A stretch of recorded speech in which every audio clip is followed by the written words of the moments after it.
तुम्हें पता क्या है? इस किताब का नाम है घटना चक्र।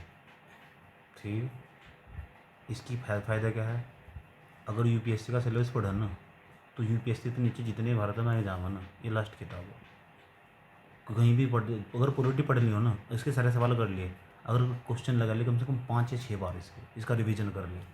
अब तो उसकी रिकॉर्डिंग होने जा रही है आगे तक। अगर 5 या 6 बार इसका रिवीजन कर लेना तुमने, तो भविष्य के लिए ज़िंदगी में कभी पॉलिटी पढ़ने की जरूरत ही नहीं है। और मैं जिस तरह समझाऊंगा ना सर, गाँव की देश से ठूठ भाषा में समझाऊंगा सर, और एक भी सवाल नहीं बच सकता। और ये सारी मैंने पहले ही अपने नोट्स में पढ़ाई हुई रखी है। अब मैं क्वेश्चन वाइज बात करूँगा सीधा, और याद करने वाली बात सीधी, कि हाँ ये जुबान पर अटला हो और साधारण भाषा में पता रहना चाहिए। उसके पहले मैं समझाऊंगा, फिर मैं तुमसे 3 दिनों से सुनूंगा कि क्या क्या समझाया गया है। समझ में आ बात है? इसलिए बहुत गौर से समझते हुए 1-1.5 घंटा हम डेली पढ़ेंगे कंटिन्यू। समझ में आया बात है? तो ऐसे ही करके हम 10-15 दिन में ख़त्म कर लेंगे। 10-15 दिन में पूरी किताब खत्म है। परमानेंट के लिए राग खत्म हो जाएगा। जब भी जाओ कम से कम 5 बार से किताब को पढ़ो, 5 बार। इन वीडियो देख लो, बस काम खत्म, झंझट ही खत्म। क्या क्या समझाया था, इसलिए बहुत गौर से समझ कर रखिए। पहले चैप्टर का नाम है, चैप्टर देखिए कितने समय, कौन कौन से चैप्टर देख लेते हैं पहले, कौन कौन से चैप्टर इसमें ये पता होना चाहिए, कहाँ कहाँ तक कितने चैप्टर में कितने सवाल सबसे ज़्यादा हो। सबसे पहले चैप्टर में देखो, पहले नंबर पर लिखा हुआ ना, पहले नंबर पर चैप्टर, पहले चैप्टर का नाम देखो अपनी किताब में, देखो अपनी किताब में लिखा, पहले चैप्टर का नाम है भारत का संवैधानिक विकास। इसका मतलब क्या है ये सारा समझाऊंगा मैं। उसके बाद इस चैप्टर के 2 भाग हैं। नंबर फर्स्ट, एक तो कंपनी के शासन हेतु पारित अधिनियम, यानी जब तक अंग्रेजों का भारत पर शासन था, तो अंग्रेजों में सबसे पहले कंपनी लगाई थी एक, ईस्ट इंडिया कंपनी। तो ईस्ट इंडिया कंपनी ने किस तरह शासन करा, उसके शासनकाल में क्या क्या हुआ, वो पढ़ेंगे हम। फिर समझेंगे जब 1857 के बाद 1858 में ना सब कुछ बदल जाएगा, क्योंकि भारत में 1857 की क्रांति होगी। उसके बाद ब्रिटिश ताज के हाथों में चले जाएगा पूरा का पूरा प्रशासन, वो भी हम समझेंगे इसमें। समझ बात है? फिर दूसरा चैप्टर पढ़ेंगे, उस चैप्टर का नाम है भारत की संविधान सभा और संविधान का निर्माण कैसा हुआ, उससे कौन कौन से सवाल बनना के, ये सारा समझेंगे हम। फिर तीसरे चैप्टर पढ़ेंगे हम, संविधान सभा के सामने कौन कौन सी समितियाँ आई, इससे बहुत सवाल पूछे जा, कौन सी समिति का अध्यक्ष कौन था, कैसी समिति, क्या, ये बहुत बहुत ज़्यादा सवाल। फिर अगर चौथे चैप्टर का नाम है भारत का संविधान का स्रोत, यानी संविधान में कौन सी चीज़ कहाँ कहाँ तक ली गई, ये बहुत बड़ी चीज़ है। उसके बाद भारत के संविधान के प्रमुख भाग, भारत के संविधान में 22 भाग है, तो हम देखेंगे कौन कौन सा भाग प्रमुख, कौन कौन सा मेन है। संविधान के कुछ प्रमुख अनुच्छेद भी देख लेंगे जो ज़्यादा पेपर में सवाल पूछे जाओगे। उसके बाद देख लेंगे कौन कौन सी अनुसूचियाँ, और अनुसूचियाँ तो कैसे सवाल बनना, सारे सवालों पर डिस्कस। उद्देश्य का तो कैसे सवाल बना संविधान की, शासन प्रणाली क्या है, राष्ट्रीय प्रतीकता कैसे सवाल बना। उसके बाद हम देखेंगे संघ तथा राज्य क्षेत्र, नागरिकता देखेंगे, मूल अधिकार देखेंगे, राज्य की नीति तत्व देखेंगे, मूल कर्तव्य देखेंगे, राष्ट्रपति, इनमें सबसे अच्छे सवाल पूछे जाओगे। 8वां चैप्टर, 9वां, 10वां, 11वां, 12वां, 13वां, 14वां, 15वां, 16वां, 17वां, 18वां, 19वां, ये ऐसे चैप्टर है, ऐसा हो ही नहीं सकता इनमें पेपर में सवाल ना हो। तो सबसे फेवरेट चैप्टर है ये वाला, संसद लोकसभा वाला। फिर उसके बाद भी राज्यसभा वाला। उसके बाद नीचे जो संसद के देखो 3 चैप्टर, तीनों तीनों तमीज समझाऊंगा मैं, एक का क्वेश्चन। यूँ नहीं है वैसे ही, तुम साधारण भाषा में पता होगा तुम, आसान और सिंपल भाषा में, गाँव की भाषा में। संसदीय समिति क्या हो, क्या काम हो उसका, संसद में कौन कौन से अधिनियम बनाए जाए, क्यों बनाए जाए, किस तरह बनाए जाए, सर्वोच्च न्यायालय क्या है, फिर राज्यपाल का क्या काम हो, राज्य की विधानमंडल इसका क्या काम हो। उसके बाद हम ये उच्च न्यायालय, ये हो ना हमारा उच्च न्यायालय, इसका क्या काम हो उच्च न्यायालय का, ये हम पढ़ेंगे। उच्च न्यायालय पढ़ेंगे हम, केंद्र राज्य संबंध पढ़ेंगे, ये भी बहुत इंपॉर्टेंट चैप्टर।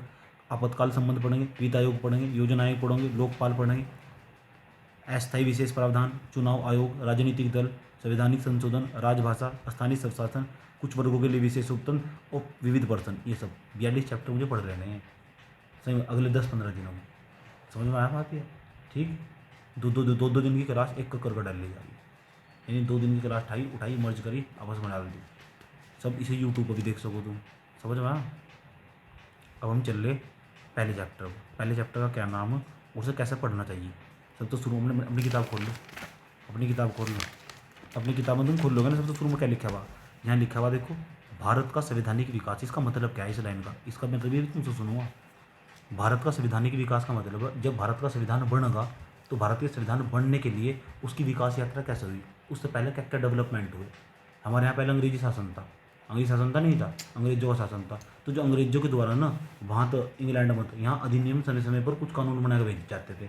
तो ये कानून कुछ अच्छे थे कुछ बुरे थे, लेकिन ज़्यादातर भारतीयों के लिए तो बुरे ही थे। सन 1602 ईस्वी में ना, 1602, अब सोच लो 1602 ईस्वी में पहली कोठी लगाई थी इन्होंने बंगाल में, अंग्रेजों ने पहली कोठी अपनी बंगाल में लगाई थी। सबसे 1600, ये अगर भारत का नक्शा ना, तो इस एरिया को मान के चलिए बंगाल है पूरा का पूरा। इस एरिया में 1600 के आसपास ईस्ट इंडिया कंपनी आ गई थी। तो ईस्ट इंडिया कंपनी में तुम सोचते हो ईस्ट इंडिया कंपनी में आया कौन भाई? भाई ईस्ट इंडिया कंपनी में आया कौन? ईस्ट इंडिया कंपनी थी एक बार, वो आई थी सिर्फ व्यापार करने, उसका काम था व्यापार करना। कोठी लगानी, जहाँ मतलब इन्होंने यहाँ से एक कोठी लगा दी, इसके चारों तरफ ने किलेबंदी करवा दी, इसके चारों तरफ यहाँ इस एरिया में किलेबंदी करवा दी। किलेबंदी मतलब अपने सैनिक खड़े कर दिए। तो इनका धीरे धीरे ना इनकी इच्छा बढ़ने लगी। इन्होंने सोचा यार एक काम करो, यहाँ जो दिल्ली गद्दी में जो राजा बैठा है क्यों ना उसे मुँह से ही हड़प ले। अगर उसे हड़प लिया ना हमने तो उस तो हमारा फायदा पता क्या होगा, उस तो फिर हमारे को कोई रोक ठोक करने वाला नहीं होगा। इस देश में जो चाह हम वो करेंगे। इन्होंने सोचा राजनीतिक शक्ति भी हथियार लो, और जो व्यापारिक शक्ति वो तो काम चल ही रहा। तो ये जो दिल्ली गद्दी पर राजा बैठे थे ना, उन्होंने इन अंग्रेजों ने उनके दरबार में षड्यंत्र करना शुरू कर दिया, और उन्होंने आपस में लड़ाई भिजवाई। हिंदू मुस्लिम में बांट दिया अंग्रेजों ने।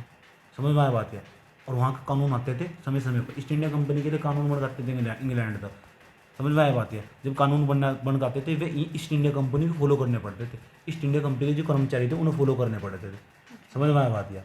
ठीक। तो ऐसे ऐसे बहुत सारे अधिनियम भेजे गए। लेकिन जो भारत का संविधान इसमें ना इन थे तो कुछ ऐसे थे जो भारत के लिए लोगों के लिए ठीक थे, कुछ ऐसे थे जो भारत के लोगों के लिए बेकार थे, ज़्यादातर तो बेकार ही थे।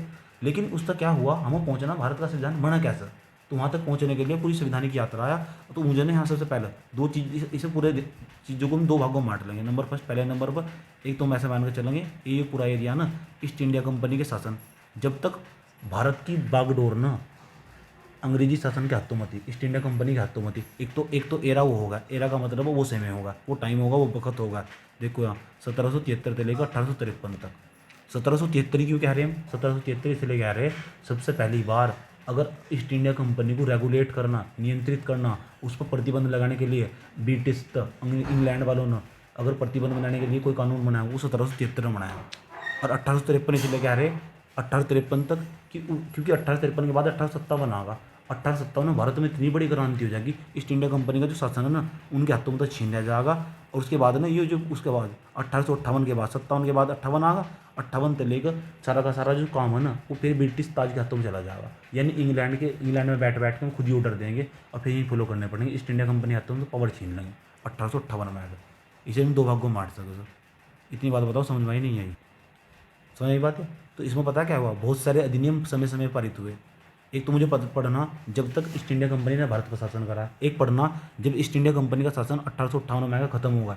क्योंकि जो अंग्रेजी सरकार थी ना, जो इंग्लैंड में बैठी थी ना, साफ कह दिया ईस्ट इंडिया कंपनी सुनो, अब तुम्हारी वजह से भारत में बहुत पंगे हो गए, अब तुम सारी शक्ति छीनने जा रही है। 1858 के बाद में उससे सारी शक्ति छीन ली गई। समझ में आएगा? और सारी शक्ति छीन कर ना पता किसके हाथों में चली गई? ब्रिटिश ताज के हाथों में। वे इंग्लैंड में बैठे बैठे ब्रिटिश ताज के हाथों में चली गई। इंग्लैंड में बैठे बैठे ऑर्डर देना शुरू कर दिया उन्होंने। समझ में आया बात? या तो उन्होंने वहाँ तक अब देखेंगे हम जब ईस्ट इंडिया कंपनी का शासन था, देख कंपनी के शासन हेतु अधिनियम पारित, यानी यहाँ भारत में ना ये भारत का नक्शा देख, यहाँ ये भारत का नक्शा अगर मैंने हल्का सा बनाया ना, भारत का नक्शा है ये। इसे हटाओ, इसे हटा दो मिनट के लिए।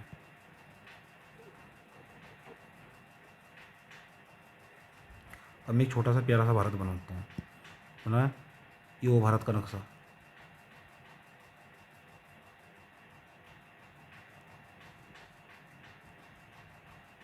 ठीक है?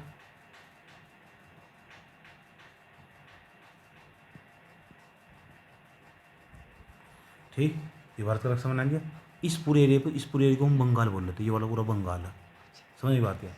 अब ये जो बंगाल है ना पूरा का पूरा, इस पूरे एरिया पे सबसे पहले अंग्रेजों ने यहाँ शासन करा है। समझ में आ बात है? और इधर में इंग्लैंड मान लो तो इंग्लैंड वालों ने पता क्या करते हैं, ये भारत वहाँ तो अधिनियम बना के भेजे थे, कानून बना के भेजे थे। और सबसे पहली बार वो ईस्ट इंडिया यहाँ इस टाइम बंगाल में ईस्ट इंडिया कंपनी का शासन है। ये ईस्ट इंडिया कंपनी में इसके कर्मचारी काम कर रहे हैं। और ईस्ट इंडिया कंपनी वालों ने बंगाल पर कब्जा कर रखा है इस टाइम। समझ में बात है? इन्होंने यहाँ बंगाल के दरबार में षड्यंत्र करा, यहाँ के राजा रोजा को मारा मूरा और अपना भी यहाँ पूरी गद्दी हथियार ली। और जिसका बंगाल पर शासन उसका पूरे भारत पर शासन। समझ नहीं बात है? लेकिन ईस्ट इंडिया जो कंपनी ना, ईस्ट इंडिया कंपनी था उसके समय में जो ब्रिटिश की संसद है, यानी अंग्रेजी सरकार की जो संसद है, इंग्लैंड वाले की जो संसद है, वहाँ कानून बनाए गए। और वहाँ कानून बनाकर भारत में भेजे गए। और भारत में ना उस कानून के तहत काम होगा। वो ईस्ट इंडिया कंपनी को फॉलो करने पड़ते थे। अब सबसे पहली बार जो कानून आया ना, उस कानून का नाम पता क्या है? ब्रिटिश संसद ने जो कानून बनाया, देखो ब्रिटिश संसद है, इनने सबसे पहली बार कानून बनाया, उसका नाम है 1773 का रेगुलेटिंग एक्ट। ये 1773 का रेगुलेटिंग एक्ट। और ये 1773 का रेगुलेटिंग एक्ट है ना, इसमें बहुत अच्छी अच्छी बातें लिख कर भेजी गई। और मैं सारी बातें पेपर में पूछ जाऊँगा। पहली बात तो पूछा अगर तो सबसे पहला सवाल तो यही बन गया कि बताओ अंग्रेजी सरकार को रेगुलेट, अंग्रेजी ईस्ट इंडिया कंपनी को रेगुलेट करने के लिए, नियंत्रित करने के लिए, उसको प्रतिबंध लगाने के लिए सबसे पहली बार अधिनियम आया, कौन से सन में आया? 1773 में आया। उस अधिनियम का नाम क्या है? 1773 का रेगुलेटिंग एक्ट। अब इसमें एक ही बात लिखेंगे, बहुत सारी बात लिख कर भेज जाएंगे?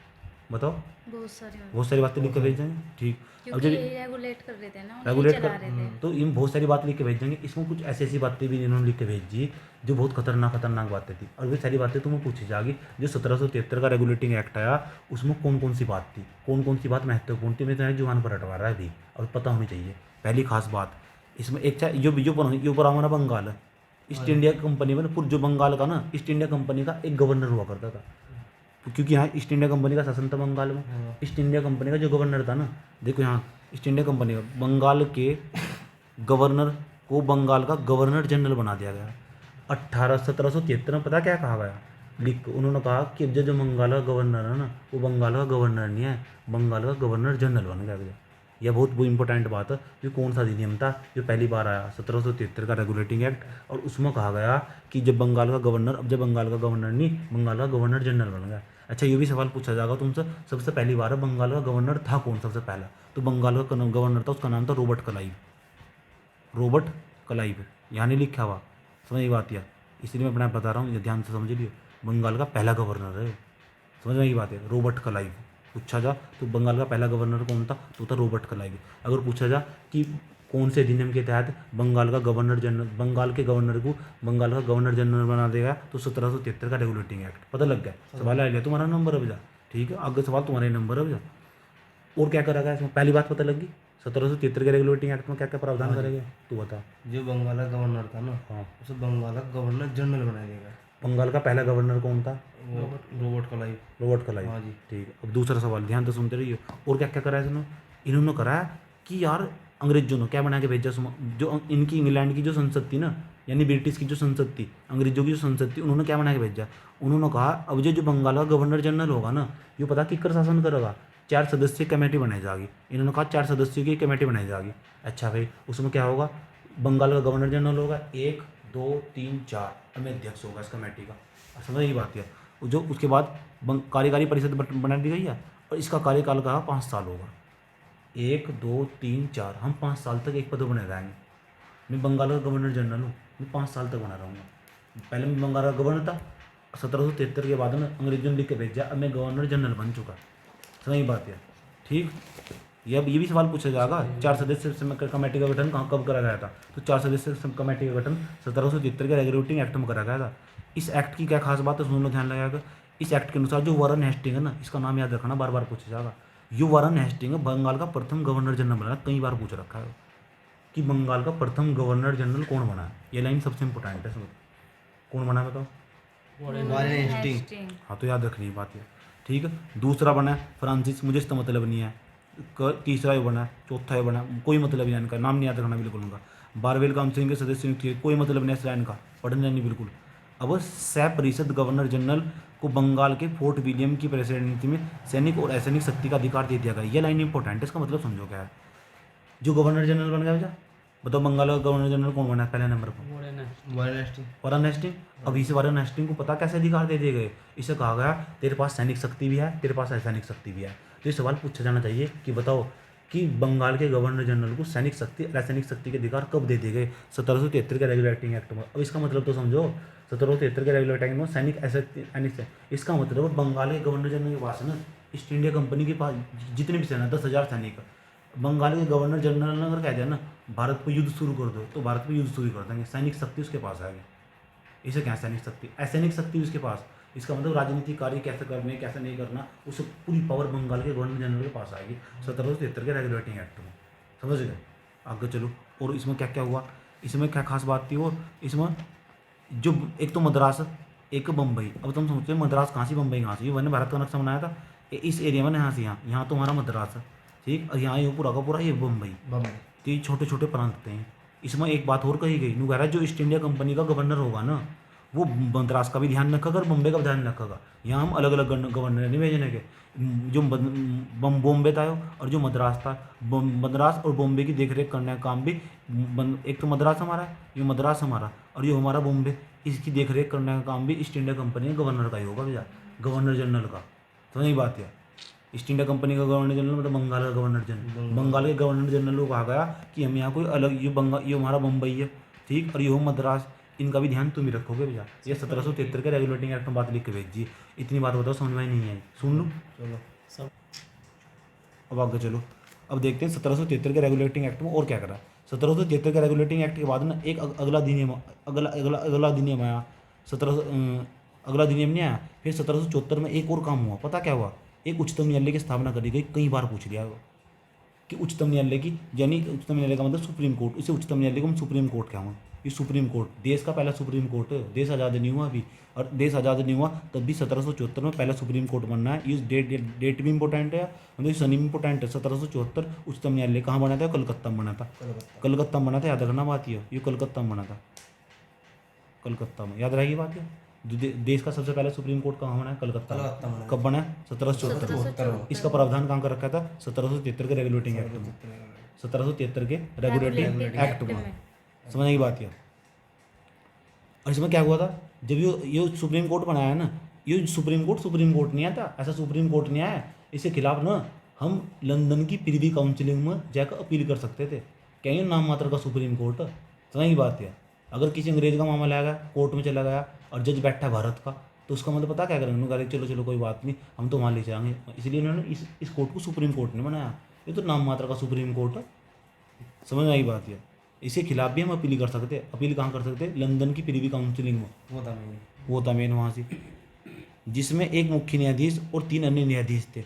जब 1774 में जो सुप्रीम कोर्ट बनाया है ना, उसमें एक तो न्यायाधीश था और एक तो मुख्य न्यायाधीश था और 3 अन्य न्यायाधीश थे। न्यायाधीश का मतलब जज साहब, ठीक। कंपनी के कर्मचारियों को निजी व्यापार और भारतीय व्यापार प्रतिबंध लगाया गया। कंपनी में जो काम कर रहे थे ना ईस्ट इंडिया कंपनी के कर्मचारी, उन्होंने कहा गया जो भी ईस्ट इंडिया कंपनी में काम करेगा वो अपना कोई निजी काम नहीं खोल सकता। कंपनी में काम करा, कंपनी में काम करे। अंग्रेज इतने शोषणकारी प्रवृत्ति के थे, अब सोच लो तुम, इतने दिमाग में उनका शोषण घुसा हुआ था। उनका मानना था कि जो भी अंग्रेज यहाँ काम करेगा ना, वो ईस्ट इंडिया जो भी काम करेगा, ताकि अंग्रेजों में दूसरा व्यापार न कर सके, ईस्ट इंडिया कंपनी को नुकसान न पहुंचा, अंग्रेजों को नुकसान न पहुंचा।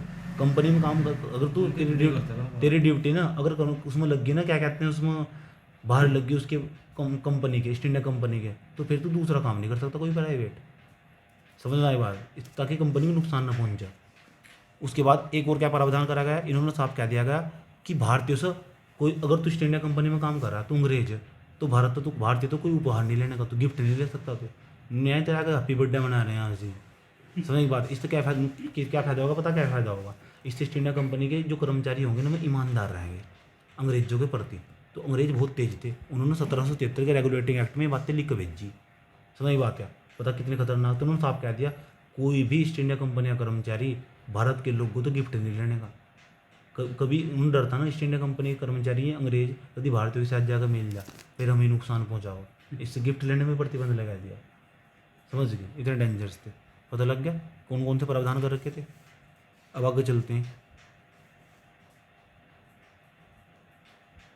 अच्छा, जो कलकत्ता में जो सुप्रीम कोर्ट बना है, इसका न्यायाधीश पता पहला कौन था? मुख्य न्यायाधीश, उसका नाम था लॉर्ड इम्पे।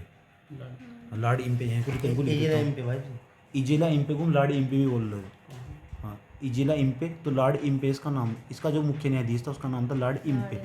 इम्पे के नाम से याद रखिए उसने। ये मुख्य न्यायाधीश था जो सुप्रीम कोर्ट बनाया गया था कलकत्ता में। समझ की बात है? लॉर्ड इम्पे उसका प्रथम मुख्य न्यायाधीश, मैंने लिखा हुआ नहीं इसमें, आगे जरूरत पड़ेगी। अच्छा, ये 1773 का रेगुलेटिंग एक्ट यहाँ जाकर समाप्त हुआ।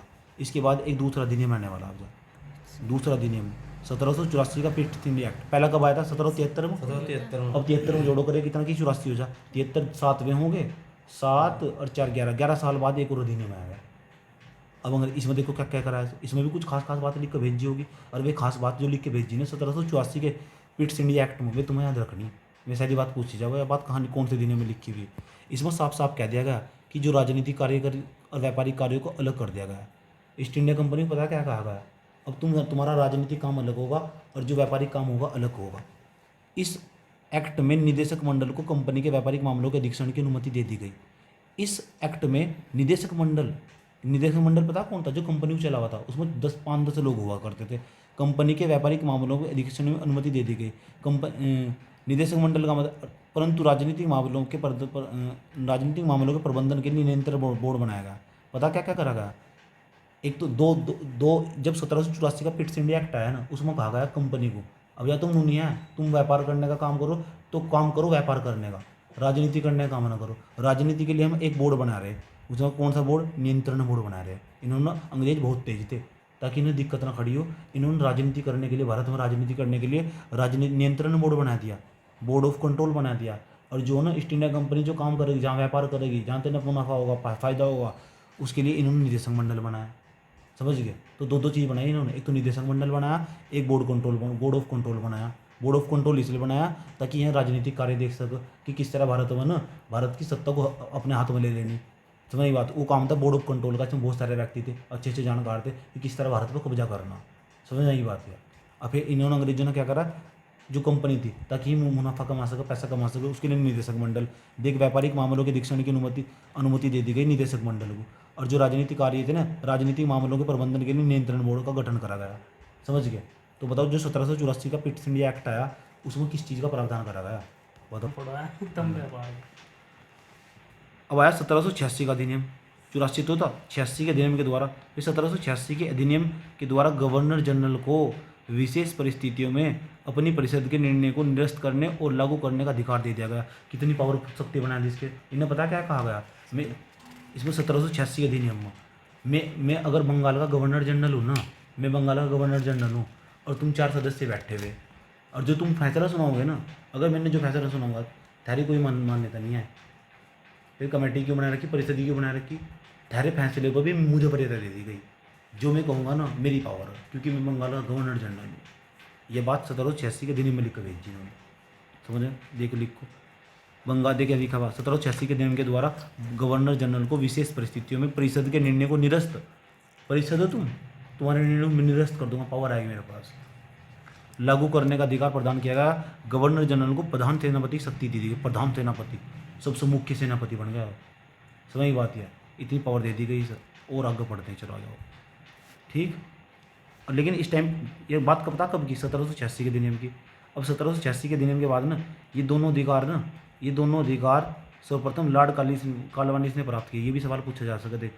कौन कौन थे दोनों अधिकार? नंबर फर्स्ट, एक तो जो परिषद ने फैसला सुनाया उसे निरस्त कर सको।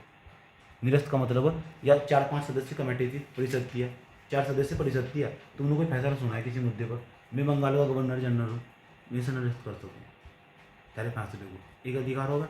दूसरा क्या है? और लागू, कोई नया नियम लागू कर सकूँ। तो कितने अधिकार हो गए? 2। और ये अधिकार सबसे पहले जो लॉर्ड कॉर्नवालिस था ना, लॉर्ड कॉर्नवालिस को मिले, क्योंकि इस टाइम पर जो बंगाल उसका गवर्नर जनरल लॉर्ड कॉर्नवालिस है।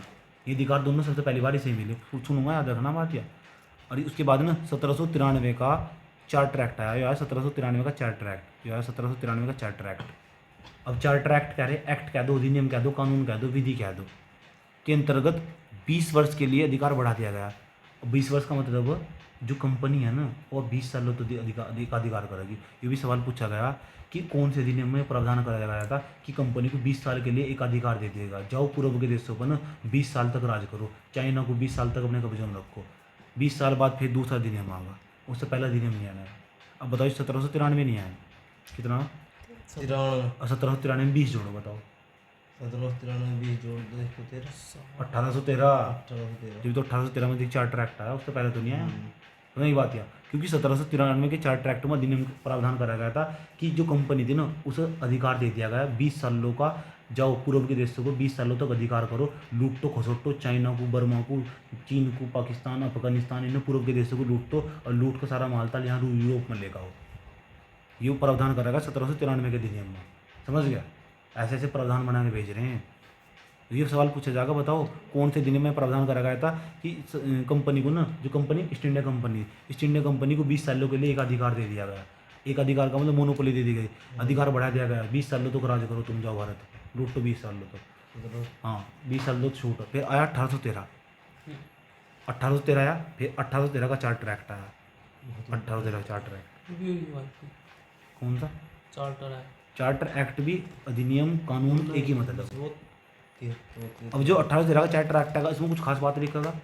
अब भारत के लोग ने धीरे धीरे जागरूक हो रहे थे। भारत के लोग पता क्या कह रहे थे, यूँ कह रहे थे यार हमें शिक्षा दो तुम, बहुत ड्रामा हो लिया तुम्हारा, जब तक हम शिक्षित नहीं होंगे तब तक काम नहीं चलने का। तो अंग्रेजों ने कहा टेंशन न लो, हम लेकर आ रहे 1813 का चार्टर एक्ट, और ये लेकर आए। अब उन्होंने कह रहे पता क्या कह रहे, हम पूरे भारत के लोगों पर 1 साल में 1 लाख रुपये खर्च करेंगे शिक्षा में।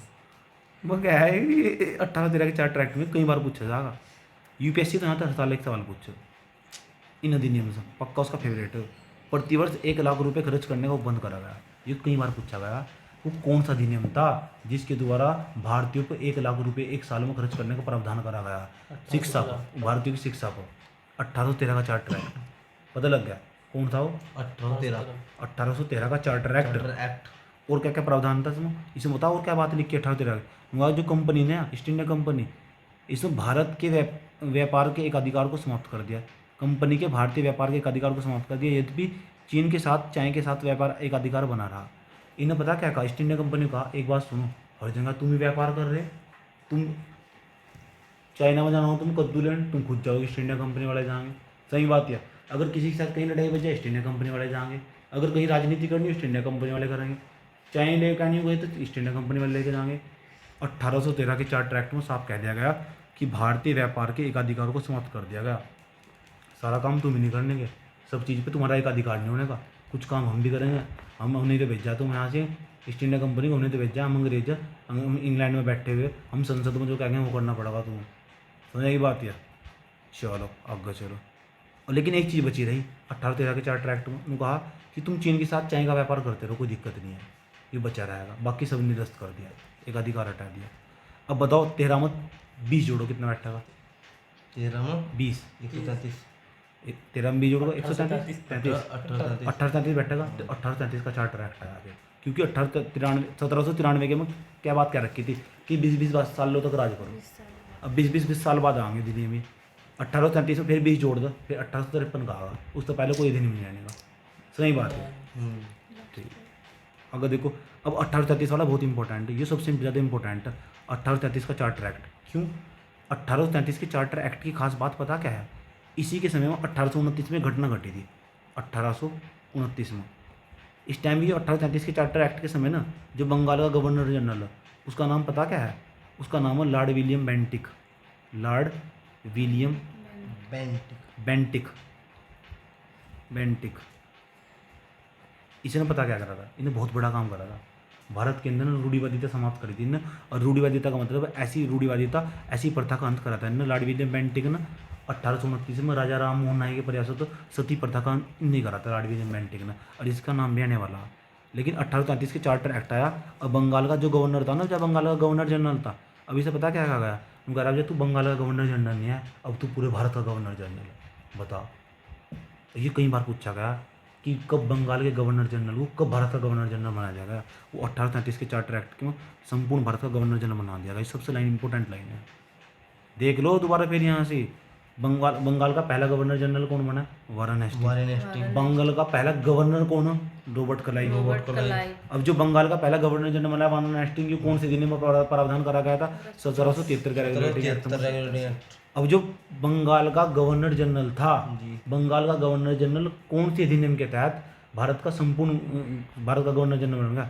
1833 के चार्टर एक्ट के तहत। सबसे इंपॉर्टेंट सवाल है वो, समझ की बात है। अब जो 1833 का चार्टर एक्ट है अनुदान, इसमें एक ही बात लिख रखी, चलो भाई तू बंगाल का गवर्नर जनरल, तू भारत का गवर्नर जनरल बन गया, इतना सा होने का नहीं। और भी बात लिख कर रखेगा उसमें। एक धारा थी, धारा 87, बहुत सारी बात लिख कर रखा। धारा 87 में पता क्या लिखा हुआ? इतनी अच्छी बात लिख करी कि कोई भी भारतीय केवल धर्म, जन्म स्थान, वंश और वर्ण के आधार पर सरकारी सेवाओं के लिए अयोग्य नहीं समझा जाने का। अयोग्य का मतलब ये नहीं है कि बड़ी बड़ी जाति के लोग ही नौकरी लेंगे, छोटी छोटी जाति की नौकरी। इसीलिए अंग्रेजों ने अच्छा काम करा। जो दलित जाति के वर्ग के लोग वे अंग्रेजों को पसंद करते हैं। क्यों करते हैं पसंद? पता क्यों करते हैं? उन्होंने अच्छा काम करा। देखिए लिखा हुआ ना, केवल धर्म, केवल जन्म स्थान, वंश और वर्ण के आधार पर हम नौकरी नहीं देने के, नौकरी मिलेगी सबको मिलेगी। दुनिया की बड़े जो उच्च जाति के हिंदू, उन्हें मिलेगी नौकरी। तो अंग्रेजों ने अच्छा काम भी करा कुछ। सही बात है। रूढ़िवादिता समाप्त करी उन्होंने, सती प्रथा का अंत करा। जब सती प्रथा का अंत करा था ना, सती प्रथा तो जानो क्या हो? हाँ जी, औरत को घसीट को चिता पर लटा देंगे, जिंदगी जला देंगे। भारत के लोग इतने बदतमीज थे, ऐसी प्रथा को सपोर्ट कर रहे। अच्छा क्यों भाई? हिंदू सभाओं के हैं, वो कहते हैं हमारी संस्कृति है, लोग अरे संस्कृति है इनकी। इतने बदतमीज थे भारत के लोग, तो लोग है ना, अंग्रेजों ने विकास नहीं करा, अंग्रेजों ने क्यों नहीं विकास करा, समझ में आ बात है। अब बता ये बात कहाँ तक सही है ना, बता दो। हिंदू महासभा में कुछ ऐसे लोग थे जो हिंदू हिंदू का नाम चिल्ला हुए हैं, वे क्या कर रहे थे, इनको होते अंग्रेजों ने गलत कराया, अंग्रेजों के खिलाफ प्रदर्शन कराया इस बात को लेकर उन्होंने कि सती प्रथा क्यों खत्म करी। कुछ लोग ऐसे भी थे। तो अगर पूछेगा कि बंगाल का जो गवर्नर जनरल था वो भारत का गवर्नर जनरल कहलाने लगा, कौन से दिन में लिखी है बात, 1833 के चार्टर एक्ट में। लेकिन इसमें एक बात और लिखी हुई, पता क्या लिखी हुई, कि जो बंगाल का प्रथम गवर्नर जनरल था वो दोबारा नेस्टिंग था। हाँ जी। अब भारत का प्रथम गवर्नर जनरल पहले नंबर पर बना कौन, उसका नाम मैंने लिख दिया, लॉर्ड विलियम बेंटिक। ये लॉर्ड विलियम, यहाँ भी लिखा हुआ लॉर्ड विलियम बेंटिक, लिखा हुआ नहीं, हाँ जी। भारत का प्रथम गवर्नर जनरल था। ये कई बार पूछा हुआ, ये और जैसे वाले पूछो, बंगाल का जो भारत का जो प्रथम गवर्नर जनरल है लॉर्ड विलियम बेंटिक, वो कौन से चार्टर एक्ट के तहत बना, 1833 सवाल आपको समझ गए। आगे चलो, कंपनी के समस्त व्यापारिक कार्य समाप्त कर दिए गए। बताओ, कंपनी कोई व्यापार नहीं करने की भैया, सारे व्यापारिक कार्य समाप्त कर दिए गए इसमें। और ये भी सवाल पूछी जानी चाहिए कि कंपनी के ऊपर तो सारे व्यापारिक कार्य कब छीन लिए गए, इसको तो 1833 के चार्टर एक्ट में। समझ गए, देख लो कितने बड़े बड़े कांड हो रहे हैं। सबसे ज़्यादा कांड इसमें हुए भाई। आगे चलो, भविष्य में केवल राजनीतिक कार्य ही करने थे, बस इसे होगा, अब तुम राजनीति करो बस, व्यापार हम देख लेंगे, इंग्लैंड वाले नहीं करेंगे। अब आगे देखो, गवर्नर जनरल की परिषद में एक कानूनी सदस्य को सम्मिलित किया गया, ये पहली बार ऐसा हो रहा है 1833 के चार्टर एक्ट में। जो गवर्नर जनरल की परिषद थी, मैं गवर्नर जनरल हूँ, तो मेरे से सब सदस्य बैठे हुए, एक व्यक्ति को बुलाया, चलो जिसे कानून की जानकारी होगी, पहली बार विधि का निर्माण करने की बात कर रहे, कानून बनाने की बात चल रही। 1833 का चार्टर एक्ट ऐसा एक्ट पहली बार, इसमें पता कैसी बात हो रही, विधि बनाने की, कानून बनाने की बात हो रही। लिखा नहीं, देखो, एक कानूनी सदस्य, चौथा सदस्य।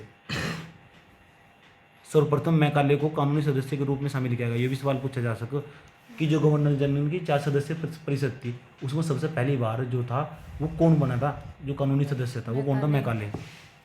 इस एक्ट के तहत सह परिषद गवर्नर जनरल को पूरे भारत के लिए कानून बनाने का अधिकार प्रदान किया गया। बताओ, जब गवर्नर जनरल की परिषद थी ना, इसमें कानून वाला व्यक्ति और 4 सदस्य तुम होगे, एक 5वां में होगा, सही बात है।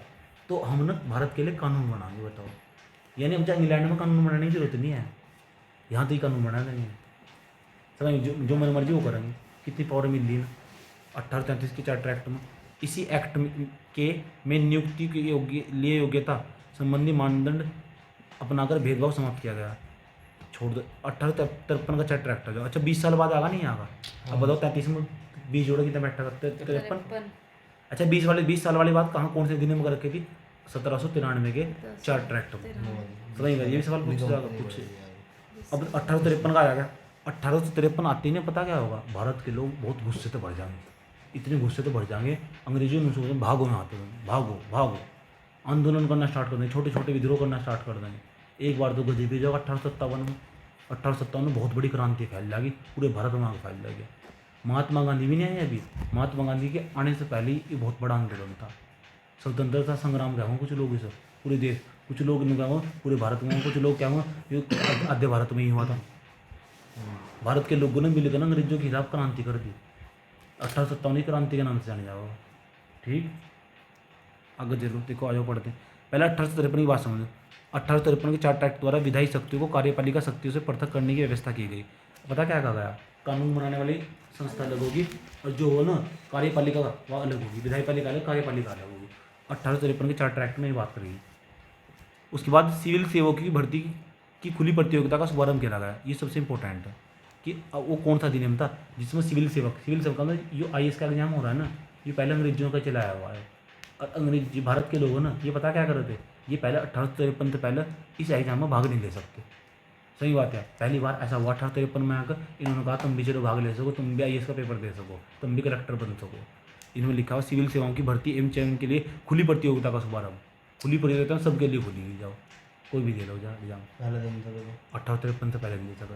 जिससे कि कभी कलेक्टर बनकर कभी फिर अंग्रेजों को दबाव डाल दो, हाँ अंग्रेजों को दबाव डाल दे, अंग्रेजों को नुकसान पहुँचाओ। अंग्रेज सोचते थे हमारा राज रहो यहाँ पे। हाँ बात समझ में आई है। हाँ ये पहला चैप्टर था जो मैंने तुम्हारा समाप्त कर दिया। अब तुम ये पढ़ोगे ना यहाँ से, देखो क्वेश्चन कितने बच्चों क्वेश्चन आवा।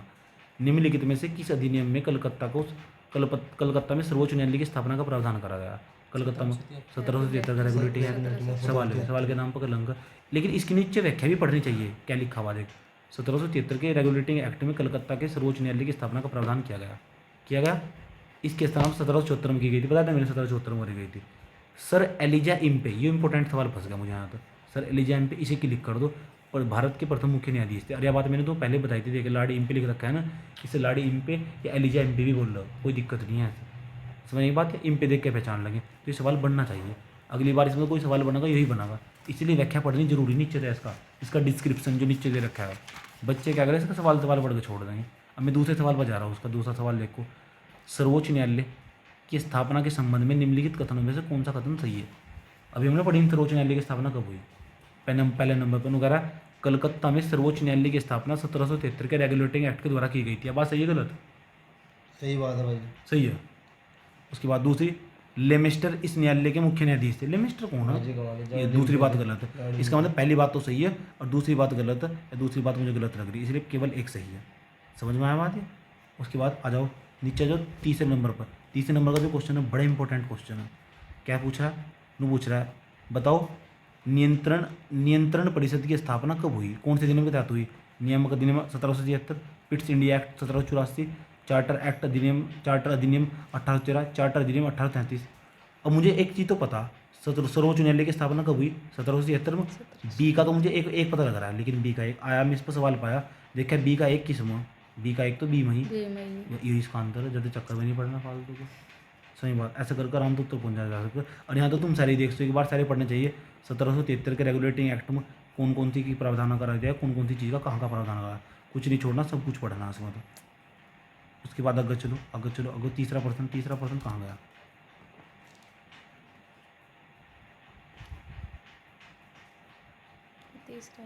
तीसरा चौथा पर्सन ही हो रहा है। देखो अभी हमने थोड़ी देर पहले पढ़ा था, निम्नलिखित में किसने भारत में अंग्रेजी शिक्षा की नींव, किसके समय में अंग्रेजी शिक्षा की नींव पड़ी थी? किससे या किन से अंग्रेजी शिक्षा की नींव पड़ी? तो अंग्रेजी शिक्षा की नींव को पढ़ने का मतलब, अंग्रेजों ने पहली बार कब कहा कि हम भारतीयों को शिक्षा देंगे? 1813 के चार्टर एक्ट में कहा था इन्होंने। हाँ जी, सही बात ये सब बात सही है। दूसरा, journal committee of public instructions, ये तो तुमने पढ़ा ही नहीं, लेकिन इसका मतलब डिस्कशन पढ़ के पता चलना है। इसमें भी कह रखा था उन्होंने, इसमें भी कह रखा था कि हम भारतीयों को शिक्षा देंगे। प्राच्यविद और अंग्लविद विवाद, इसमें भी हाँ यह भी कह रखा था। अब डिस्कशन पढ़कर देखोगे तो तीनों ही सही है, सारे के सारे। डिस्कशन पढ़कर तुम्हें सब पता लग जाएगा।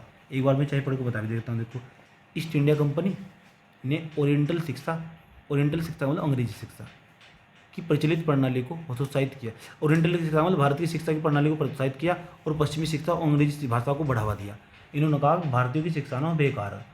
अंग्रेजों ने साफ कहा जो ओरिएंटल शिक्षा थी, ओरिएंटल शिक्षा का मतलब हम आध्यात्मिक शिक्षा देते पहले है, समझ में, राम सीता भगवान राम ये सब चीज़ें पढ़ाते हैं, ठीक, इन सब चीज़ों को पढ़ाते हैं पहले। उन्होंने कहा ये सब चीज़ें बेकार, इन्होंने अपनी पश्चिमी शिक्षा अंग्रेजी शिक्षा को बढ़ावा दिया। अब बढ़ावा दिया 1813 के चार्टर एक्ट में बता क्या कहा कि हम भारतीयों पर ना शिक्षा के लिए एक साल में 1 लाख रुपये खर्च करेंगे। भाई इतना तो घूमने में खर्च कर दूँ मैं, क्या लगी ये भारत की शिक्षा खर्च करेंगे। 1823 में ना general committee of public instructions का गठन करा गया, जिसकी जिम्मेदारी शिक्षा के लिए 1 लाख रुपये देने की थी। ये बात इसमें कह दी भाई जी, सही बात है, कह दिया नहीं कह दिया कि शिक्षा के लिए 1 लाख रुपये देने। 10 सदस्य यूरोपीय सदस्य शामिल थे। इसमें एक लॉर्ड मैकाले थे। देखो लॉर्ड मैकाले का नब्बी नाम आ जाना, इनने बनाई थी शिक्षा की नींव, इसने डाली लॉर्ड मैकाले ने, याद रखना बात। यार भारत में शिक्षा की नींव रखने वाला, अंग्रेजी शिक्षा की नींव रखने वाला यही लॉर्ड मैकाले। बार बार पूछे जा, अंग्रेजी शिक्षा की नींव रखने वाला है। इसके बाद governor general of William Bentinck के शासनकाल में 7 मार्च को 1835 को मैकाले को प्रस्तावित भारत में अंग्रेजी शिक्षा का माध्यम मान लिया गया। मैंने कहा था लॉर्ड मैकाले को अंग्रेजी शिक्षा माध्यम। भारत में अंग्रेजी शिक्षा के समर्थकों के नेता ट्रेविलियंस थे और ये थे समझ में आई बात है। यहाँ भी यही बात कर रखी, देखो प्राच्यविद और अंग्लविद विवाद, ये सब तो अंग्रेजी शिक्षा की नींव पड़ी। समझ में आया बात है। और ये को पूछा 2018 में IAS में पूछा सवाल, ये ऐसे सवाल पूछा IAS में। पाँचवें सवाल बताओ, पाँचवा सवाल बढ़े, किस अधिनियम के तहत द्वारा ब्रिटिश संसद ने चाय और चीन के साथ व्यापार को ईस्ट इंडिया कंपनी के साथ भारत के व्यापार एकाधिकार को समाप्त कर दिया? कौन सा अधिनियम था, करें बताइए। 1813 का चार्टर एक्ट था भाई। 1813 का चार्टर एक्ट था। बाकी सब चीज़ समाप्त कर दी थी, बस चीन के साथ व्यापार, चाय का व्यापार बचा रहा। ठीक, समझाया नहीं समझाया मैंने? पाँचवीं बात है छठा। अब छठे पर चले जाओ। छठा सवाल पढ़ियो करे, देख 1833 का चार्टर एक्ट पर पूरी बात पूछ रहा है, अगर तुम पढ़ो पता होगा तो। चार्टर एक्ट 1813 के संबंध में निम्नलिखित कथनों पर विचार कीजिए। इसने भारत में ईस्ट इंडिया कंपनी के एकाधिकार को चाय के साथ चीन के व्यापार को छोड़कर एकाधिपत्य को चाय तथा चीन के साथ व्यापार को छोड़कर समाप्त कर दिया। सही बात है गलत बात है? सही बात है बिल्कुल। ये 1833 के चार्टर एक्ट में था। दूसरा, इसने कंपनी द्वारा एकाधिकार के लिए भारतीय राज्यों और ब्रिटिश सत्ता को सुदृढ़ किया। इसने 1833 के चार्टर एक्ट में क्या पता लग रहा था, पढ़कर, इसने कंपनी के द्वारा अधिकार में लिए गए भारतीय राज्य क्षेत्रों को ब्रिटिश राज की संप्रभुता को सुदृढ़ करा। हाँ, मजबूत तो करा ही। उसके बाद भारत का राजस्व ब्रिटिश संसद के नियंत्रण में आ गया। ऐसी तो मैंने कहीं बात पढ़ी नहीं 1833 के चार्टर एक्ट में। तीसरा तो मुझे लगी ना, तो तीसरा इसमें भी ये भी गया, तीसरा इसमें ये भी गया, तीसरा इसमें ये भी गया, बचेगा क्या है? ये मुझे तीसरा गलत लग रहा है। सही बात है, ये मुझे तीसरा गलत लग रहा है। तीसरा मैंने पढ़ा ही नहीं 1833 चार्टर एक्ट। तीसरा जिस इसमें ऐसे काट दो तो गलत होगा ही। हाँ, आसान है ये।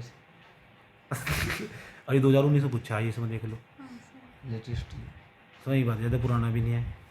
ऐसा करो, किस अधिनियम ने भारतवासियों को अपने देश के प्रशासन में कुछ हिस्सा लेना संभव बनाया? ऐसा कब लग रहा है?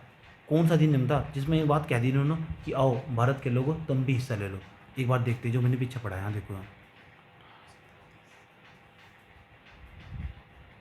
1833 के चार्टर एक्ट में देखो क्या कहा, भारतीय केवल धर्म भारतीय ले सको। 1833 में तो कहा, और कोई चीज़ ने कहा देख लियो प्रशासन में तुम भी हिस्सा ले लो भाई आगे। तो ये जो सवाल पूछ रहा है, कौन सा अधिनियम ऐसा पड़ेगा? किस अधिनियम ने भारतीय वासियों को अपने देश के प्रशासन में कुछ हिस्सा लेने का संभव बनाया? 33 का था, 53 का था, 58 का था, 61 का था। 1833 का, चार्टर एक्ट क्योंकि यहीं लिख रखा था देखो, अपने धर्म, जन्म स्थान, वंशानुक्रम कोई भेदभाव नहीं करे जाने का, मजा लो, कोई बात नहीं, आ जाओ। पता लग गया? ये अधिनियम थे, ऐसा करके सवाल पूछा हो। ठीक, 1773 खत्म हो गया।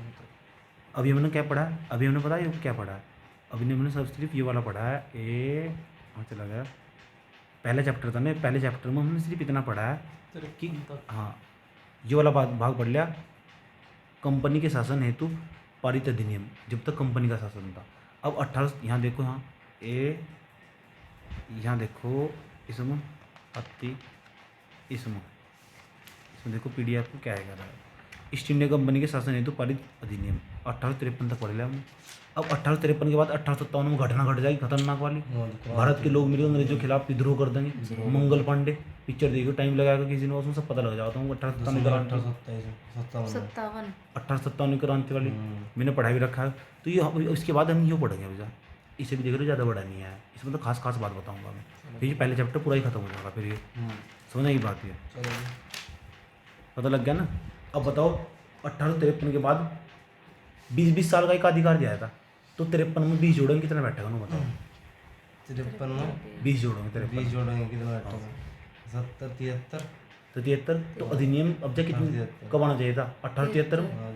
लेकिन जब बीच में क्रांति होगी ना, तो इन्होंने अपना अधिनियम बीच में लाना पड़ा है, अपनी जुबान को खुद बदलना पड़ा था। पहले इन्होंने कहा था हम 20 साल तक एक अधिकार दे रहे हैं। जब 1857 में क्रांति होगी ना, तो ये अधिनियम 1858 में लिया है। हाँ, जब 1857 में क्रांति, इन्होंने भारत के लोग दिक्कत अंग्रेजों बाहर काट दें यहाँ तक, क्रांति कर दी थी उन्होंने, हर जगह जगह आंदोलन हो रहे थे। तो फिर वहाँ तो ना, अब तो ये वहाँ तो अंग्रेजी सरकार के द्वारा इंग्लैंड तक एक अधिनियम बनाया गया, उसे नाम दिया गया। अब देखो क्या करोगे, उन्होंने कंपनी को जो अधिनियम है कि कंपनी वालों सुनो भाई, ईस्ट इंडिया कंपनी वालों, थारे बस की कुछ बात नहीं है, तो भारत में क्रांति करवाया थी, अच्छा खासा शासन चल रहा था हमारा भारत में। तो उन्होंने एक अधिनियम बना के भेजा, उस अधिनियम का नाम है, देख ब्रिटिश संसद ने बना के भेजा नहीं, उसका नाम है भारत शासन अधिनियम 1858। ये बहुत इंपॉर्टेंट है, इसमें बहुत अच्छी बात लिख रखी, बहुत बुरी बात भी लिख रखी। लेकिन भारतीयों के लिए तो बुरी बातें लिखेंगे, अच्छी बात थोड़ा लिखोगे। इस अधिनियम कानून बना के भेजा इन्होंने। तो देखो इसमें क्या लिखा हुआ है, 1858 के द्वारा भारत का शासन ब्रिटिश ताज के अधीन कर दिया गया। अब जा ईस्ट इंडिया कंपनी का शासन नहीं है भारत में, छीन लिया गया ईस्ट इंडिया कंपनी शासन और ब्रिटिश ताज के अधीन कर दिया गया। अब इंग्लैंड में बैठ के ऑर्डर देंगे और यहाँ जो होगा वही फॉलो करना पड़ेगा। अब गवर्नर जनरल था ना, अब गवर्नर जनरल का पद भी गया। अब गवर्नर जनरल को बना दिया तुम्हारा, तू गवर्नर जनरल है भारत का। हाँ नुको मैं गवर्नर जनरल भारत का। कब बनाया तुझे? 1833 के में। तो फिर आज के बाद सुनना मुझे, अब तो गवर्नर जनरल नहीं है, गवर्नर जनरल वायसराय है।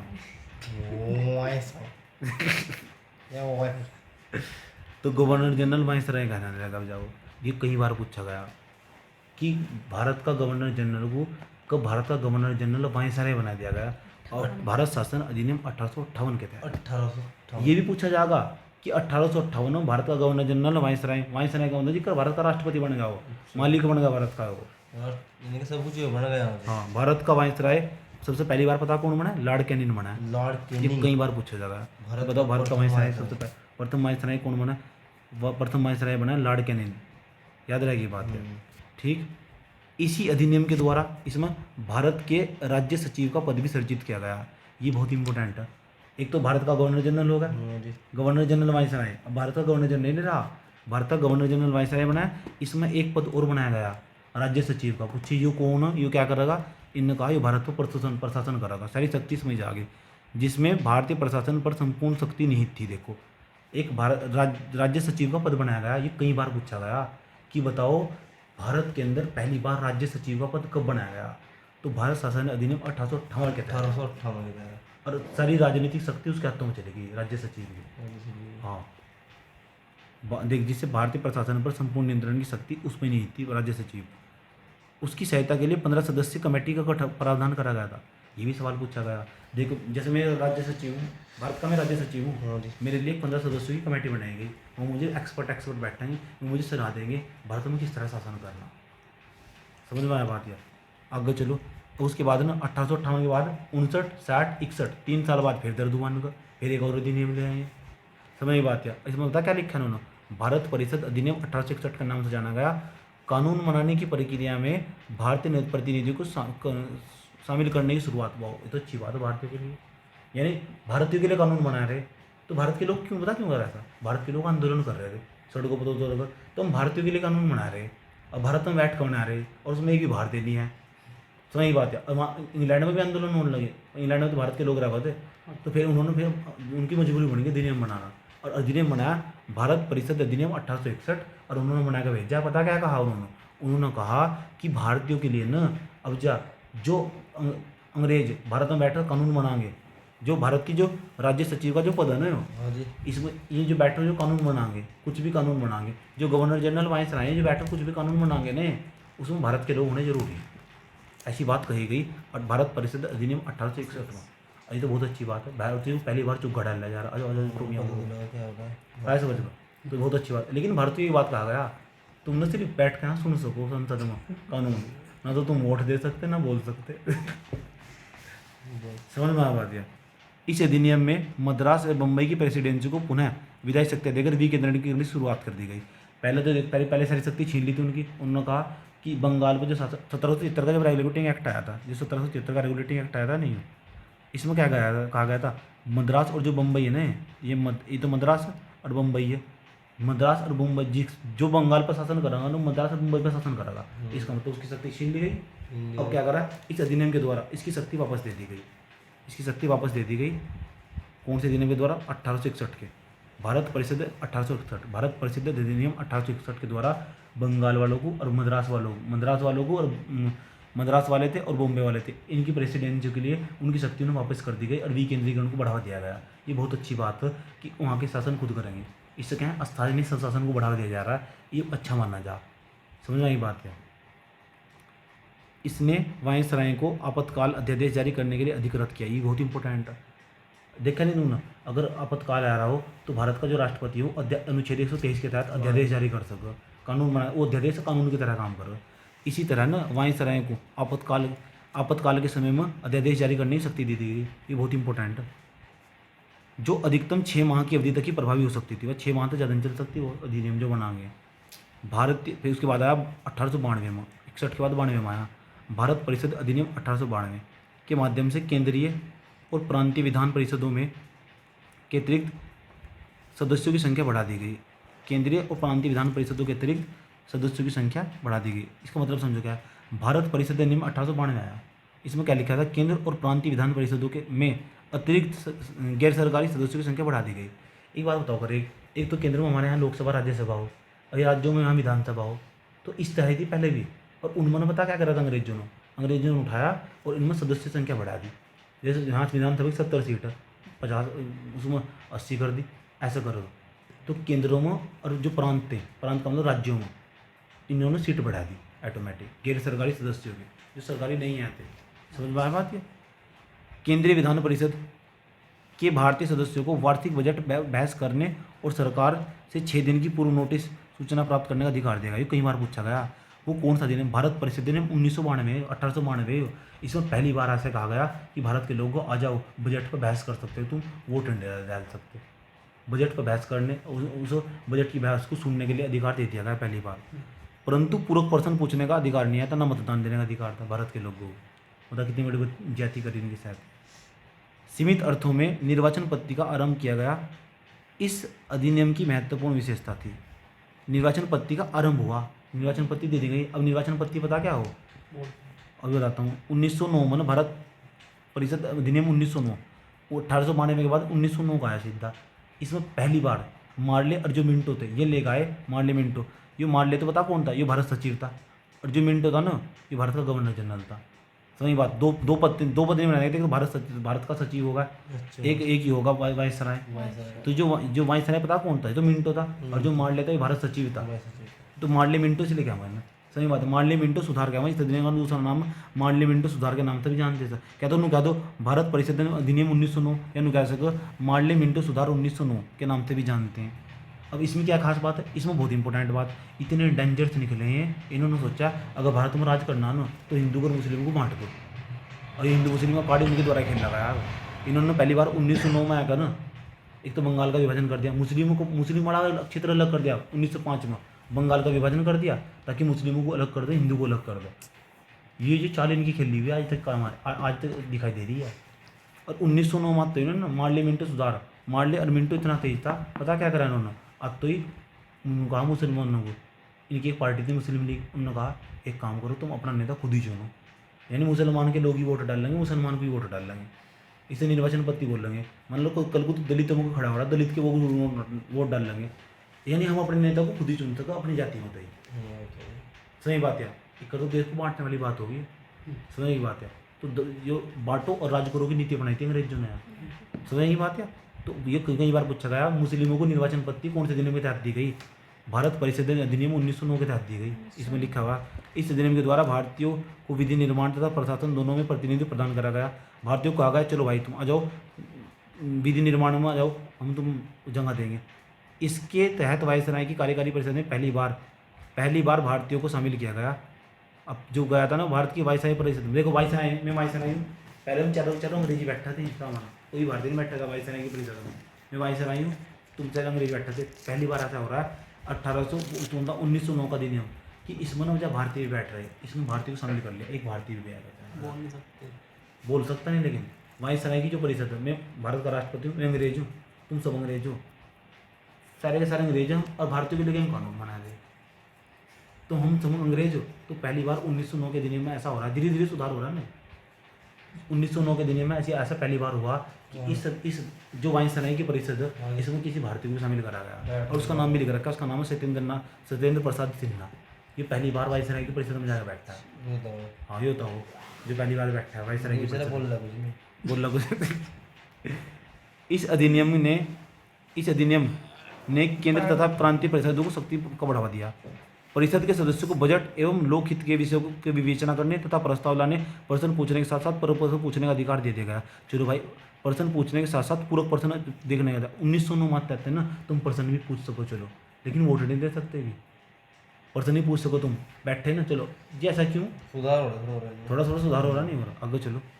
इसमें प्रथम निर्वाचन पद्धति के आधार पर मुस्लिमों को सांप्रदायिक निर्वाचन का प्रावधान किया गया। यह बहुत बड़ा काम कराया उन्होंने, मुस्लिमों को हिंदुओं को बांट दिया, मुस्लिमों को निर्वाचन पद्धति दे दी गई, प्रथम निर्वाचन पद्धति। सांप्रदायिकता का मतलब हिंदू अलग मुस्लिम अलग है, गलत बात है ना। उसके बाद अगला आया 1909 का 1919 का, जिसे मॉन्टेस्क्यू चैम्सफोर्ड के नाम से जानते हैं। उसे मार्लिमेंटो के नाम से जानते थे, इसे मॉन्टेस्क्यू चैम्सफोर्ड सुधार के नाम से जानते हैं।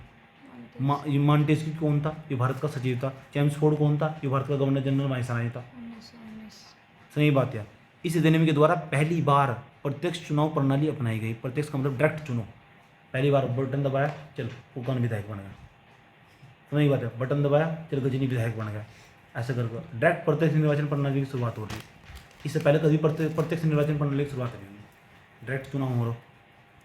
सांप्रदायिक आधार पर निर्वाचन प्रणाली का विस्तार करते हुए, अब देखो कितने तेज है ये अंग्रेज, कितने तेज है। इन्होंने कहा सिखों को भी, इनको तुम भी ले लो निर्वाचन पद्धति, तुम भी अपना एक नेता खड़ा करो और सिखों का ध्यान न रखो एक नेता। ये तो भारत को बांटते जा रहे हैं। विकेंद्रीकरण कर दिया। भारतीय ईसाइयों को कहा गया तुम भी ले लो निर्वाचन पद्धति। अंग्ल भारतीयों को कहा गया तुम भी ले लो अंग्ल भारतीयों को, जिनके माँ बाप अंग्रेज थे। यूरोपियों को कहा गया तुम भी ले लो निर्वाचन पद्धति, लेकिन दलितों को नहीं दी। फिर अम्बेडकर हट गए, उनका दलितों को भी दो, फिर दलितों का भी कोई नेता होना चाहिए, उसको खुद चुनो। इसी चक्कर में जो अम्बेडकर था वो चला गया वहाँ से लंदन में भी अंग्रेजों के पास ही, निकाले निर्वाचन पद्धति दो वहाँ जाकर बैठ कर। फिर दूसरे गोलमेज सम्मेलन में गांधी भाग गया, कह रहा है दलितों को निर्वाचन पद्धति न दे दियो अगर ये लोग होंगे, क्योंकि दलित बहुत बड़ी संख्या में थे ना। अगर दलितों को निर्वाचन पद्धति देती फिर एक और देश बन जाता, देश के टुकड़े होने खतरे थे। और गांधी चाह रहा था टुकड़े ना हो। सही बात है। अम्बेडकर कह रहा था ओ भाई तू देशदास बातों को चाहिए, हमें यहाँ खाने को नहीं मिल रहा है। सही बात, दोनों लड़ते रहते आपस में टेबल पर बैठ कर वहीं से। वो फिर संन्यास ले लेता। कौन? गांधी संन्यासी नहीं लेता, भूख हड़ताल कर देता। उन्हें भूख कराना स्टार्ट कर दिया, कह अम्बेडकर मान नहीं रहा, मैं भूख कराऊंगा। मैं व्रत करूँगा किसी दिन उपवास। समझ में आया बात? सबकी अलग अलग बात थी। इस अधिनियम के द्वारा पहली बार केंद्र में द्विसदनीय व्यवस्था प्रारंभ करी गई। ये भी इम्पोर्टेंट है। द्विसदनीय व्यवस्था देखो हमारे यहाँ केंद्र में कैसी व्यवस्था में दो सदन ही है, एक लोकसभा एक राज्यसभा। सबसे पहली बार 1919 के अधिनियम में है यहाँ प्रावधान, उससे पहले नहीं आता हमारे यहाँ। 1919 में इस तरह का प्रावधान है, द्विसदनीय व्यवस्था होगी। इस अधिनियम के द्वारा विषयों को केंद्र तथा प्रांतों में बांट दिया गया। कुछ विषय तो ऐसे जिन पर केंद्र कानून बना सको, कुछ विषय ऐसे जिन पर राज्य कानून बना सको, प्रांत कानून बना सको, वे बांट दिए गए। द्विसदनीय केंद्रीय विधान समस्त ब्रिटिश भारत के लिए कानून बना सकती थी। देखो जो द्विसदनीय केंद्रीय विधान मंडल है ना, जैसे लोकसभा राज्यसभा, उनका काम ही तो कानून बनाना हो। ऐसा प्रावधान पहली बार 1919 के अधिनियम में करा गया वहीं से हो। इस अधिनियम के तहत प्रांतों में द्वैध शासन प्रणाली की लागू करी गई। द्वैध शासन प्रणाली तो जानते होंगे क्या हो। द्वैध शासन प्रणाली कहाँ से लागू करी गई है? प्रांतों में। मैंने पढ़ा रखा है पहले। प्रांतीय विषयों को दो भागों में आरक्षित और हस्तांतरित विषयों में बांटा गया। देख लो ये 1919 का अधिनियम, इसके तहत ना आरक्षित विषय को बांट दिया गया, हस्तांतरित विषयों में बांट दिया गया प्रांतीय विषयों को। आरक्षित विषय कौन थे हो, हस्तांतरित विषय कौन थे हो? देखो हमारे पास देखो, एक तो हमारे पास उत्तराखंड होगा, यूपी होगा, एक पूरा देश होगा हमारे पास। कुछ चीज़ें ऐसी उन पर केंद्र सरकार कानून बनाएगी, कुछ चीज़ें ऐसी उन पर राज्य सरकार कानून बनाएगी, ठीक। और तो ना जो गवर्नर जनरल की वाइसराय परिषद है वो तो क्या कहेगा, जैसे देश की सुरक्षा देखनी है तो मैं देखूँगा, ये विषय मेरे पास रहेगा। जब सीमाओं की बात आ जाएगी, समझ ये बात है, जब पैसे की बात आ जाएगी ना तो सारा पैसा हम रखेंगे। जब गरीबी की बात आ जाएगी, भूखमरी बेरोजगारी की, उस पर तुम कानून बनाओ। सही बात है, इतने तेज है। इससे क्या हुआ, आरक्षित विषय कुछ चीज़ें उन्होंने अपनी अच्छी चीज़ें अपने पास आरक्षित कर रख ली, और जो बेकार चीज़ें ना उन हस्तांतरित विषय कहते हैं वो उन्हें सौंप दिए भारत के लोगों को। इस अधिनियम में पहली बार उत्तरदायी शासन शब्द का प्रयोग करा गया। इस अधिनियम में पहली बार उत्तरदायी शासन, उत्तरदायी जिम्मेदारी समझो भाई अपनी, क्या शासन है तुम्हारा। इसके अंतर्गत एक आयोग का गठन किया गया जिसका कार्य 10 वर्ष बाद इस अधिनियम की समीक्षा करने के बाद अपनी रिपोर्ट प्रस्तुत करना था। अब बताओ कौन सा अधिनियम पढ़े थे हम? 1919 का। 1919 तो 1919 में 10 साल जोड़ो, 1919 में। हाँ एक आयोग जोड़ो। इसलिए एक आयोग इस 1919 के अधिनियम में इन्होंने पता क्या लिख के भेजा, 1919 के अधिनियम में इन्होंने पता क्या लिख के भेजा, सुन लो। इन्होंने लिख के भेजा 1919 के अधिनियम में पता क्या लिख के भेजा। इन्होंने कहा भाई एक बात सुनो, 10 साल के लिए ना अब अधिनियम एक आयोग बना रहे और ये समीक्षा करेगा कि 1900 भारत में कैसे कैसे काम चल रहा है। एक आयोग बनाएगा, उसमें बहुत सारे लोग, साइमन कमीशन का नाम सुना है? कमीशन का मतलब हिंदी में आयोग ही हो, उस साइमन आयोग यही तो काम करना आया था कि भारत की जांच पड़ताल करना, क्योंकि भारतीयों के लिए संविधान बनाना। और वो कहाँ बनाना संविधान? इंग्लैंड में बैठ के। इंग्लैंड में बैठ के तुम भारतीयों के लिए संविधान बनाओ, भारत में बैठ के बनाओ ना।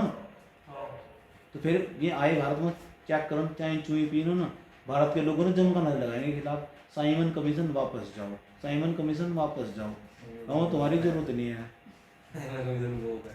Simon commission go back.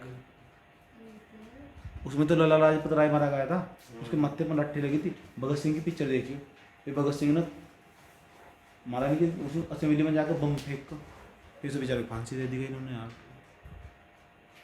फिर देखो भारत परिषद अधिनियम देखो 1935 का दिख रहा है, ये सबसे खतरनाक है, इसे पढ़ना जरूरी। सर्वप्रथम भारत में संघात्मक सरकार की स्थापना का प्रावधान करा गया। संघात्मक सरकार को जानो क्या हो? संघात्मक सरकार का मतलब केंद्र में अलग सरकार होगी, राज्यों में अलग सरकार होगी, ऐसा प्रावधान 1935 में करा गया। ये 1935 का अधिनियम है ना, इस पर आरोप लगाया था अम्बेडकर पर कि इन्होंने 1935 का पूरा अधिनियम जाकर टेप दिया, जो को तुम जाकर टेप दिया। 60% आज भी भारत के संविधानों में भारत शासन अधिनियम 1935 है, ये एक प्रकार का पूरा संविधान है वो, समझ में आई बात है। इसके बाद जो अगला अधिनियम आने वाला वो आगा 1947 में, लास्ट है, फिर हम आज़ादी हो जाएंगे। हाँ, इस अधिनियम के द्वारा प्रांतों में द्वैध शासन को समाप्त करके केंद्र में द्वैध शासन प्रणाली लागू करी गई। प्रांतों में तो द्वैध शासन समाप्त कर दिया, केंद्र में द्वैध शासन प्रणाली लागू कर दी। द्वैध शासन का मतलब दो बार शासन। वहाँ भी देखो, एक तो केंद्र में द्वैध शासन का मतलब क्या हो? इसका मतलब गद्दी में बैठेंगे तो भी अंग्रेज शासन कर रहे, केंद्र राज्यों में जाएंगे तो भी अंग्रेज शासन कर रहे, दो बार हर जगह का ही शासन है, बस तुम समझ लो। भारत में मुद्रा एवं शाख नियंत्रण के लिए भारतीय रिजर्व बैंक की स्थापना करी गई। भारतीय रिजर्व बैंक की स्थापना करी गई थी 1 अप्रैल 1935 को, 1 अप्रैल 1935 को। और ये बता, ये जो किसने करी थी? या करी थी डॉक्टर अम्बेडकर ने। भारतीय रिजर्व बैंक की नींव 1935 में डॉक्टर अम्बेडकर ने रखी थी। इसकी नींव नहीं था, लेकिन अंग्रेज बहुत बड़े नींव रखी थी। सांप्रदायिक निर्वाचन प्रणाली का विस्तार करते हुए दलित जातियों और महिलाओं और श्रमिकों को इसमें सम्मिलित किया गया। इस अधिनियम में के तहत 1937 में संघीय न्यायालय की स्थापना की गई, और इस संघीय न्यायालय दिल्ली में था। 1937 में जो संघीय न्यायालय बनाया गया ना, पहले कलकत्ता में था, अब दिल्ली में आ गया संघीय न्यायालय। सही बात है, ठीक। इस अधिनियम के द्वारा बर्मा को ब्रिटिश भारत से अलग कर दिया गया। बर्मा का नाम है म्यांमार, म्यांमार अलग कर दिया था। 1935 के दिन में प्रावधान कराया, म्यांमार अलग देश निकाल दो भाई, पहले भारत में यहाँ होता है। 2 नए प्रांतों सिंध और उड़ीसा का निर्माण हुआ। इसके तहत द्वीप सदनात्मक व्यवस्था की गई। भारत स्वतंत्रता अधिनियम 1947 के तहत 15 अगस्त 1947 को भारत स्वतंत्र हुआ, स्वतंत्रता घोषित कर दिया गया।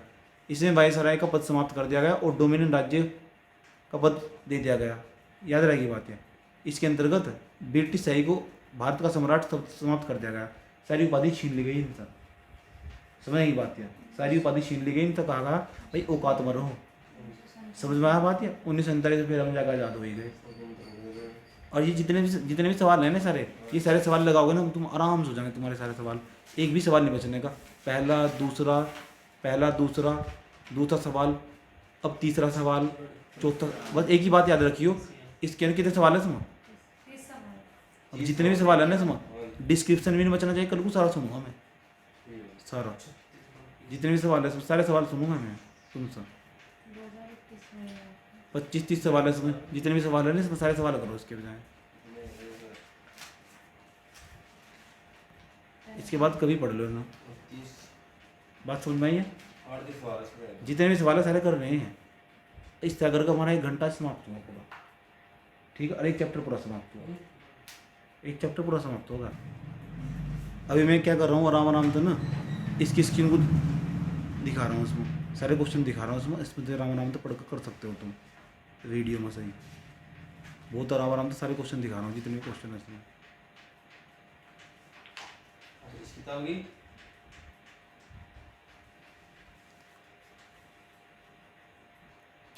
सारे समझ जो IAS PAS वहाँ रखे, इसके नीचे फिर सारे खुद हो जाएंगे, कुछ पूछने की जरूरत नहीं है किसी को।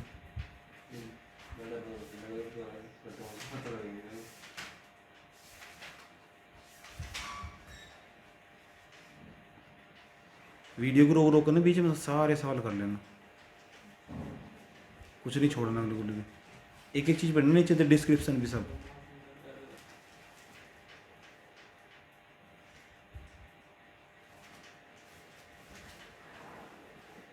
कल को हम दूसरा चैप्टर स्टार्ट करेंगे इसका।